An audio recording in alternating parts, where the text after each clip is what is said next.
Oh, Jesus Christ. What's that? Yeah, I think we're both on it. Bit close. You think? That's alright, Are you alright with that? Like going to a fucking bank robbery. It's a bit like Top at Car Ever. You know what I mean? It's not an advert for a car, it's an advert for you and me. Like, are you wearing a stocking on his face? No. It looks like it, doesn't it?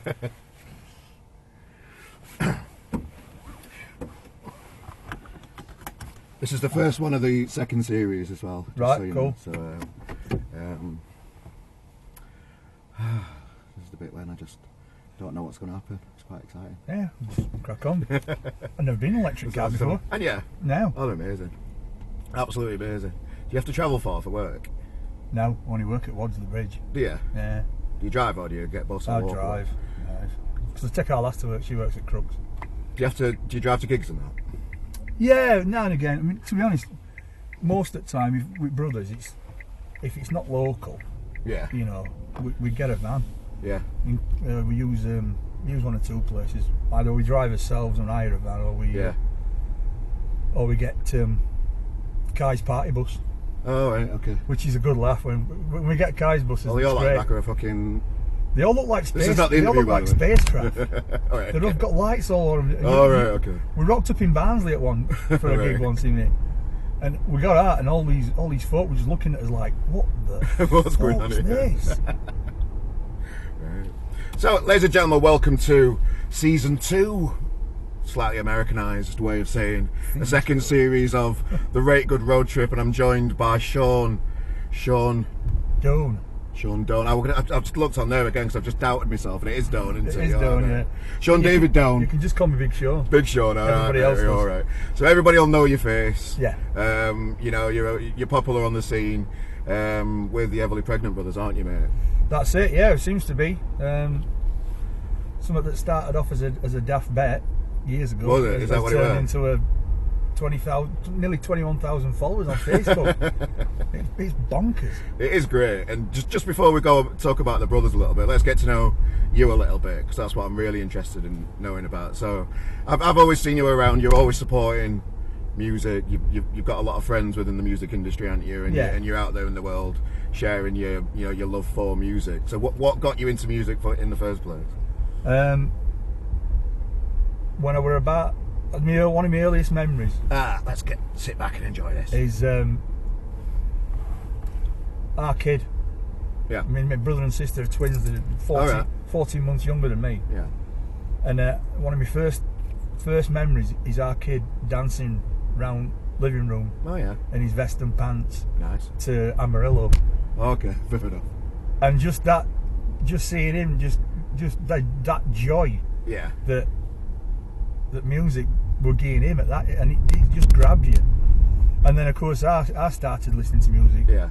And I grew up in, we were born in '69, so stuff that were coming when I were a little lad, yeah, were all glam rock, David Bowie, yeah, ABBA, Bee Gees, disco were just kicking off. Yeah, fast. And then just as we started getting to the point where we were going to get into music, punk rock happened. Oh, here we go. So Trouble's brewing. So we copped for a bit of punk rock. Not a lot, because we were still only young, really. Okay. And then next thing that come along with two-tone. Well, we were about 10 or 11 when that kicked off. So at that point, all of a sudden, you've got this music that were just fun, yeah, and just made you want to get up and dance. And it's like, I think Northern Soul did it as well, but it two-tone especially for us kicked it off, because it meant lads wanted to go to school disco and actually get up on the dance floor. You've always had funny bones, haven't you? One thing I've always noticed about you, you are political and there's a serious side to you, but yeah, I know there's deep down there's funny bones in you, and I recognise that, because were you one of them kids that back at school that were just naughty all the time and just... No. At school I were when I first started school I were fairly quiet. Yeah. And I were always, the thing is, I've always been taller. Even before I put weight on when I were about 8-9 years old, yeah, I were always head and shoulders above anybody. Okay. I mean, when I were in infant school, I were 5 foot tall. Wow. By the time I went to junior school, I was 5'4". Yeah. By the time I went to comprehensive school, I was 5'10", Right. and about 14 stone. So, I've always been big. I've always Yeah. been big, Shaun. But I used to get picked on a lot because I'm a bit of a soft chuff. I'm not, I'm not an hard case. Never have been. I can talk a good fight. Yeah. But then if anybody swings a punch, I'll just get out of the way. Get out of the way. But so I would always fit quite, but I was clever. That was the thing. Right, okay. And they picked up on that pretty early on. Yeah. And also pretty early on when I was at infant school, they picked up on the fact that I love getting on stage. Oh, okay. And showing off. So what did you do? What did you do? School plays. All Okay. like that. All this, anything in assembly. Oh yeah, Shaun will do it. Shaun will do it. I had that. We did Animal Farm. First thing I remember doing. Bugsy Malone. They asked me because I think my surname was similar to Yeah, all that shit. all sorts like that.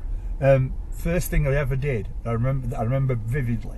We're at Burley Spa Junior School, Right. and we did an assembly, and it were about Nebuchadnezzar and the three lads that he put in fire. Right. Shadrach, okay. Meshach, and Abednego, Right. and God saved them, and then when they come out at fire and God had saved them, Yeah. he changed his ways and he became a merciful king at that point. Oh right. Well, I were Nebuchadnezzar, and I only had about five lines. What were his line again? What were his part in the play? He was the evil king. Oh, okay, fair enough. Right. So he put these young lads in fire, and then but God saved them, and they come out. Oh, right. And I remember my big line were Shadrach, Meshach, Abednego, come out of the fire. And has that ended up in a song? No. No. But that was my first time on stage, and then of course through junior school we moved to Ayton when I was about 7, 8. Yeah. And there was a teacher there called Valerie Atkin who were brilliant, and Yeah. she kind of took me under her wing and put me in school plays. We did Alice in Wonderland, and I played Humpty Dumpty. Oh no. Right. Okay. Fair enough. Which were great actually, a good role. And we did something called Herbert Piper, which was based on Pied Piper Hamelin. Yeah. And in that I played Wimpy the Burgermeister. Oh, very nice. So I've always, so it was You've always had a go. Yeah, Enjoyed I've always it, been, that kind of and put me on a stage in front of people, Yeah. and that's my happiest place. That's when I'm truly myself and truly happy. Because So how did you get into that? How did you get into the music side of things then? music, I mean, to be honest, I was always interested in music, and I love my bands, love my music. And then when I was about, I always fancied being in a band. The first time I ever really wanted to be in a band, I watched OMD on Top at Pops doing Enola Gay, and I wanted to be a bass player because Andy McCluskey looked right cool playing bass. Right, okay. And I thought, I'll have some of that. I'll have some of that. And but I didn't really sort of pursue it like seriously or out like that. Yeah. But then I got a bit older, and I met a kid called Richard Costello, and he come to our school when he were about 14, and they always pal you up. When you go to a new school, they pal you up with somebody. Well, they palled him up with me. And I remember the first day after school, he goes, I've got this new record, I'll bring it down to your house. And it was the first big country album. Oh, okay. And I was blown away. I was like, I'd never heard music like that before. And I was like, this is amazing. And me and him, we got to chatting about music we liked, and we had a lot in common and stuff. So at that point, we kind of we decided we wanted to start a band. And all we had, I had a guitar with about 5 strings on it. He had a Casio keyboard. I had a little Casio keyboard. And we made a drum out of a biscuit tin. Oh, there you go. And we had a tape player, we used to record. You're the songwriter, did you write the lyrics? I wrote lyrics, and we wrote these daft little songs, which when you're 14, they were daft little songs. Oh yeah. But they were, and we'd record them, and then we'd go downstairs and play them for family, and they'd all just get you silly bleeders. But it kind of, you get that bug. And then at that point, I couldn't really sing very well. I could just about carry a tune, but not to any level. Well, my voice was breaking, so I would. I sounded like Norman Collier, because I'd try singing a line, and halfway through the line, my voice would just crack up and I'd go. Oh, okay. So, got to about 18, went to college, And I just used to sing at parties, you know, if anybody had got a guitar, I'd find out what songs they knew and I'd sing along. And then at end of year, we used to have this strawberry and wine party. Nice. And they got a band in, it's acoustic duo. And all my mates were egging me on, get up and sing a song with him, get up and sing a song with him. And I was like, no. And anyway, I'd had a couple of bottles of wine at this point, so I said, I'll go on and have it. So I got up and sung Yesterday by Beatles. And everybody in all the residents just went mental. They were all loving it. Yeah. That night, went to the bar, never paid for a drink all night. Everybody's going, oh, you should be in a band, you should be in a band. So when how old were you at this point? 18, 19 nearly. Went back after summer holidays, and now we're on Residents Association committee. I was chairman. Nice. So we had to sort of like sort everybody out when they moved in. Yeah. Gave them the room keys, show them around and all that. First kid I remember walking in, was a kid called Frank Birtwhistle, and just this lad in a long black coat with a black hat, carrying a guitar case, like a kit bag on his shoulder, and a sports bag. And I said, hey up, I'm Shaun. And he goes, hey up, I'm Frank. And I said, any questions? And he went, yeah, is there any way I can practice my guitar? Right. And I went, I'll sort that out for you. And anyway, we went to the bar that night, we were having a chat, and went back to his room, and we were listening to records till about 3 o'clock in the morning, like you do. Yeah. And then I realised this is a kid I can get on with. So I said, "What do you fancy starting a band?" So we started a band in Manchester, in all the residents. We got. What that called? What the name of the band then? I'm not even sure we ever had a name. Okay. I don't think we had a name at all. And then there were me on vocals, Frank on guitar, a kid called Andy Vaughan on guitar. Yeah. And a guy called Mags on bass. Now, he'd got a bass guitar from somewhere. He'd never played one, Right. but he played violin. Yeah. So he figured, hey, 4 strings, I can do it. And we recorded a version of Rain by The Cult and a version of She Sells Sanctuary by The Cult. And we used to practice on a Wednesday afternoon when you know when we had an afternoon off. We used to go in all the residents' bar in Grot Bar. And we used to play them 2 songs over and over. And my mate Paul, who was running bar at the time, he used to say to us, he used to come through from bar and he'd go, Shaun, what? He'd go, play, I know what you can play. He what? He goes, play She Sells Sanctuary by The Cult. I'm like, yeah, alright, Paul. Here we go. Fuck off. So, that was like running joke, that was the only song we knew. Yeah. Anyway, me and Frank wrote a few songs. Then I dropped out, moved back to Chef. But we kept in touch and we kept on writing stuff together. And Frank, he's still around now. He's in Sheffield now still, and he's just getting back into playing again. Wow. Because I got him to move over to Sheffield when he graduated, and we put a band together. Which were after I'd been in a band called Ravager, which was a really bad heavy metal band. Oh, but right. in that band I met up with Shaun Perry, who was a cracking bass player. Yeah. So we left that band and formed this band with Frank and Frank's mate Dave, who were a drummer, and a kid called John, Brummy John, who were Pez's mate. And we started off doing rock covers. Yeah. Did that for about a year, and then Pez left. We got Oz in on bass, and then that's when we became 2 Till 10. And we had a good following around Sheffield. You've always been in music then all the way through your life. Oh haven't yeah. you? Yeah. I mean, 2 Till 10 lasted for about 3 years, nearly 4 years. We played at Leadmill a few times. We played at Alhamshire Light every other week. Right.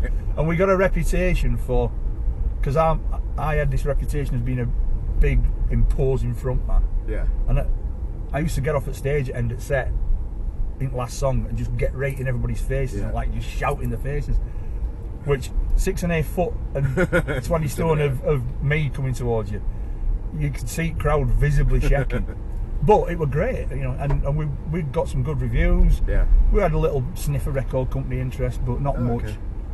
And then after we did the last 2 gigs we played at Leadmill supporting Ian McCulloch's band Electrofiction. Yeah. And then that were on Saturday night, and then at Monday night we played at Saddle on West Street to about 4 people. Yeah. And then on Sunday, Frank phoned me up and we had this rambling conversation where he was on about going back to Manchester and all this sort of stuff. And I went, don't be so daft. It'll be right, we'll be sound. We'll be right. And at which point, I left off and I thought, oh, that's it then, fair enough, you know, whatever. Yeah.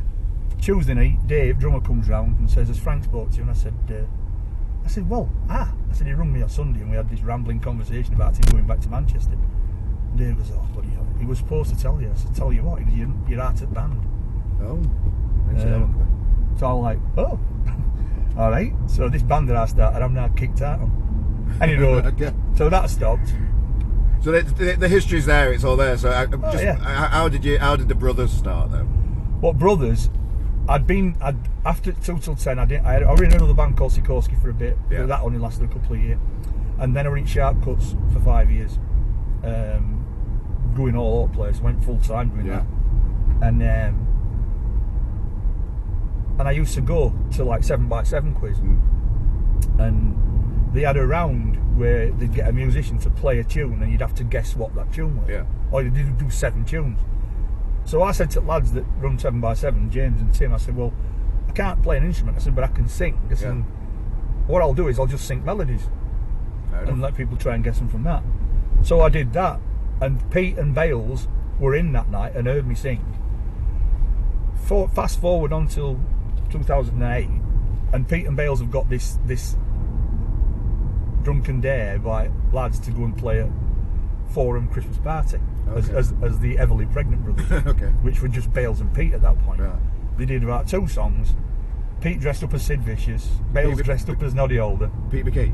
Yeah, and it went down a storm. And anyway, the next year Pete were doing Art in Gardens, so the people that run Art in the Gardens had obviously seen it doing this and said, would your band fancy playing on Saturday and Sunday at Art in Gardens? And Pete being Pete went, yeah, we'll have some of that, we'll do that. And then he thought, I ain't got a band, it's just me and Bales and I can't sing very well. So at that point he'd seen me, and he sent a message to Tim saying, do you know that big Shaun guy? And Tim went, yeah, I'll get in touch with him for you. So I again got a message from Tim saying, do you know Pete McKee? And I'm like, I don't know him. I said, but I'm a big fan. I mean, he's got his paintings all over the wall. Yeah. And he says, well, he's got a ukulele band, and he wants to know if you want to try out to sing in it. And I'm like, yeah, I'll have a go. So I went to a couple of rehearsals, and the thing is, you walk into your hero's house, and you're a bit starstruck and you're a bit intimidated. But then within 10 minutes, when you get to know Pete, he's one of the lads. Yeah. He's not big-eared. He's not a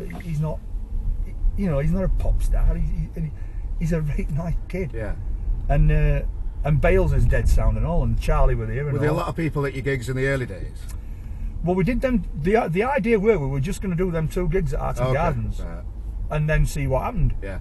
But of course, 3 days before Art in Gardens, I get a phone call from Pete saying there's 2 lads that want to join band. I'm like, all right, who's that then? And he goes, one's this guy called Clive Humberston from In the Nursery. And I went, right, cool. And he goes, the other one's Toby Foster. And I'm like, what? Toby off at radio? And he goes, ah. And I'm like, bleeding hell. Because Toby were another big hero.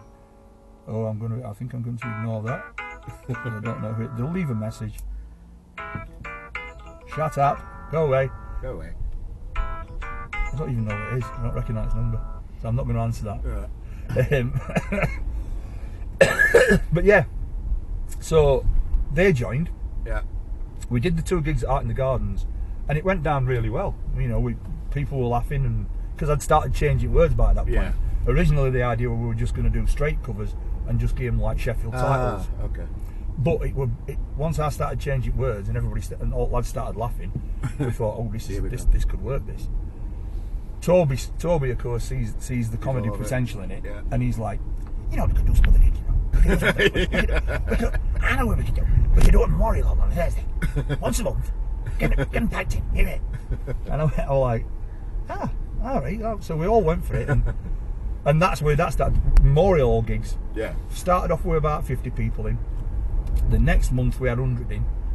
By 4th and 5th month that we did it, we were full at Memorial, 300 people coming and watching us, and it kind of just grew from there. We did some other bits and pieces. We did 20 minutes at End of Toby's stand-up show that he did at Tate Lyceum. Yeah. We did a gig at City Hall with Ross Noble and Eddie Izzard and all them. Oh, well, those type of things, because as soon as you're launched into that type of world, but what I'm really interested in is what kind of when you're just placed in these little strange pockets of life sometimes, and it's all a bit surreal. What kind of stories came out of those type of scenarios? Well, just like we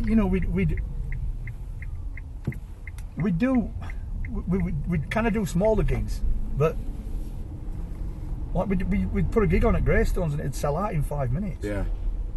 And so we'd have to do another night, stuff like that, but it just seemed to flourish really quickly. Yeah. And of course we put it on Facebook and Twitter and all that. Yeah. And as soon as you get it on social media and you start sharing videos and stuff like that, Yeah. that's when it starts going completely off a chain, because at that point everybody wants a piece. Oh, okay. So that stressful time, we're not as much fun then at that point. No, it was great. I mean, because none of us could really believe it were happening for a start, and we were just having a laugh. This is the thing with Brothers. It's never been a serious band. Yeah. It's always been something that we do for a laugh because we love it. Yeah. Because it is a good laugh. You can't help but smile listening to a ukulele play. No, you can't. And when you've got Biggest selling instrument, ukulele. Yeah. Over guitars now these days. and when you've got 6 of them playing all at once, and then this big daft bugger at front singing daft words and swearing, people just cottoned onto it. But we enjoyed it. I mean, the main thing is, it didn't matter what gigs we played, and we played a couple of weddings. Well, we did a wedding and a couple of birthday parties, and the people that had booked us loved us because they'd seen us. Ah. Unfortunately, the people who were invited to parties had not seen us, and they looked at us like we dropped from last spacecraft. Okay. I'll never forget the wedding we did. Pete couldn't do it for some reason, so he were away. The rest of us did it. Well, I tell you, we did 2 spots. First spot we walked off and it was like almost silence. Local around here? At Hilton. Oh, okay. Second spot we were going So on. they weren't like from out of town and just didn't get the... No, they were. Half the family had flown in from Ireland. Oh, right, okay. So we even put gyro in, whiskey in the jar, you know, and we did Irish Rover just to kind of make them feel at home. Didn't happen that night. It didn't happen. They did not warm to us. And how did that manifest itself? It manifested itself in me about 4 or 5 songs into the second spot, going to Clive. 2 more and we're off. Right, okay. So we did 2 more songs and we got off. We got paid. Yeah. They just let you go and just walk. It was like Hulk, everybody walking out. That Hulk music. They were just still sat there like, I don't. I couldn't believe it. They were just sitting there looking bemused, as if to think, what have we just seen? So you know, this is why we have band policy never to do parties or weddings. Oh, okay. Well, you don't need to now, because every year you seem to be doing a massive gig. You've just done O2 Academy in Sheffield the other night, didn't you? 5th year in a row. 5th year. Is it 5th year? 5th one we've done, yeah. Time ago. And we sold it out every time. And you're always doing the big like 12,000 at tramlines watching you. Yeah, 10,000 when we did Brothers 10,000. 6,000 down at Fat Cat. I mean, Fat Cat this summer, weather were appalling, but crowd just stuck with us. Yeah. And it were phenomenal. I think if we do it again, we need to look at working out how we can get it so that everybody at back can hear it. Yeah. Oh, okay. Is that what you're struggling with? Yeah. You're going to with them. But you know, it's one of them things. Yeah. But you know, we like to do O2. Yeah. And when we first started, we did Harley a couple of Christmases, which were really good. But then there were that many people that we needed somewhere bigger. So then we went to Queen Social Club. Yeah. Then we went to Lead Mill. Yeah. Did Lead Mill, which were a good one. And then after that, we were like, well, where do we go next? Well, Charlie had been working at O2 on bar. And so he asked them if we could do a gig there. And the deal that we got to do a gig was just fantastic, because they really looked after us, because obviously it was Charlie. Yeah. And at first year we were like, oh, is it a bit big? Are we going to fill it? Are we going to fill it? And it sold out. It sold out. We're about 2 months to go. I can remember. I've always looked up at that stage as a kid, going to bands and just seeing how big that stage is, and I had